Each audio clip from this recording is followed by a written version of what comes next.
Okay, so we're making homemade, what is it called? Reusable wraps. Reusable wraps. It's like cling wrap, kind of, but it's fabric and reusable. So, Mama mixed together, hold on, let's show them. Show them the hobo oil. It's jojoba oil. It's a hobo. This is hobo. It's a hobo, she says. This is rosin. And she melted some beeswax and mixed them all together. And so the inside is what that is. So now she's putting the cloth inside it with a paintbrush. You use the paintbrush to kind of make sure it's smooth and try to do it kind of quick before it starts to harden.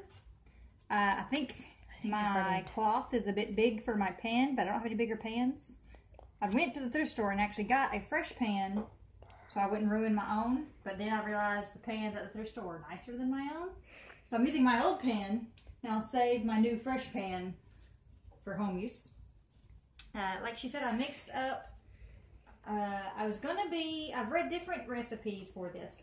Some say equal amounts pine rosin and beeswax. Some say half the amount of rosin and beeswax. I mixed it to be about half the rosin and the wax. Realized that was really, really pine resiny and sticky looking and wasn't stirring well. So I added a little more wax and put it back in the oven. It doesn't take long to melt in the oven at all. And I left the oven on, so if it starts to harden too much before I'm done, I can just put it back in the oven. Now I'm just making sure that all of it gets coated very well, because you don't want foodstuffs to get into your cloth. So this will protect it from that, and it's nice and sticky feeling. So that way it'll be like nice clingy saran wrap. And my fingers are getting kind of sticky too. But it's warm, but it's not burning me, but it's just pretty warm.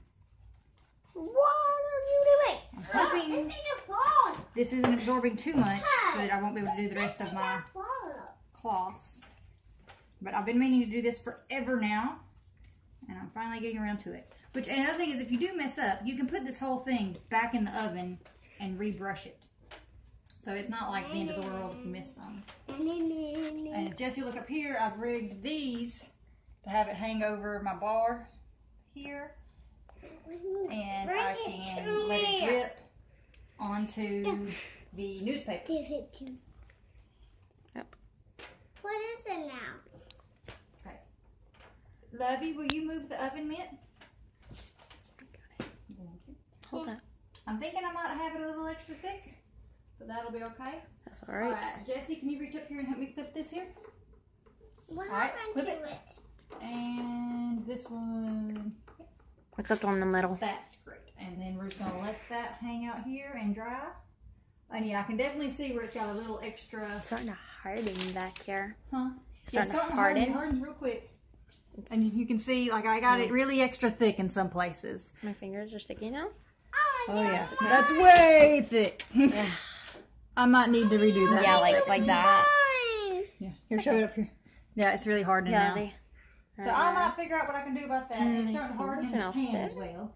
My fingers are now sticky, but that's okay. All right, come over here. Another way I saw you can do these is you lay it in here. I'm making this. And you kind of poke it in here in the wet a little bit. And then, since this one's smaller, I can put this in the oven like this. And then use the paintbrush and then hang it. So we'll see how that goes. Jesse, can you hit the stop button? Or pause? Yeah, got it. All right, so we have got this back in here. Yeah. And as you can see, like, I don't know, that was, what, 2-3 minutes? Yeah. I just kind of put it in the oven and just keep an eye on it for a second. I'm not really timing it, but it doesn't take very long at all for that wax to remelt. All right, so I wonder if there's a way to, like, oh, I have an idea. I have a metal scrapey thingy. Oh, stop it. No.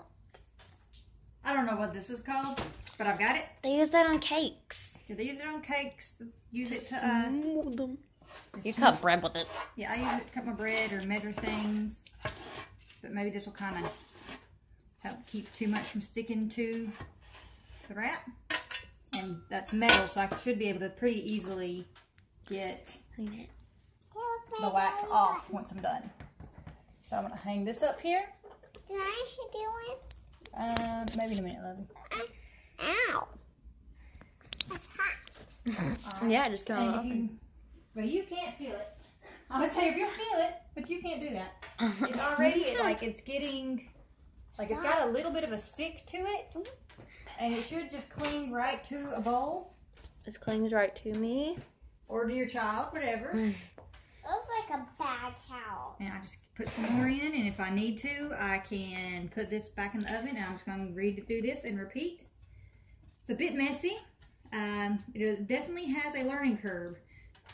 But I am glad I got my pans. So, like, I think I paid $2 for a broiler pan at the thrift store. And you'll see, here's my new broiler pan from the thrift store, which is obviously in better shape than that one is anyway. And cover your workspace with paper. Also, the drips, some of them you can pick back up and throw in here because it's just wax and pine resin and the oil. So, that is our first attempt at making reusable beeswax wraps.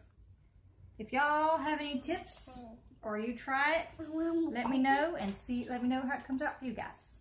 Bye.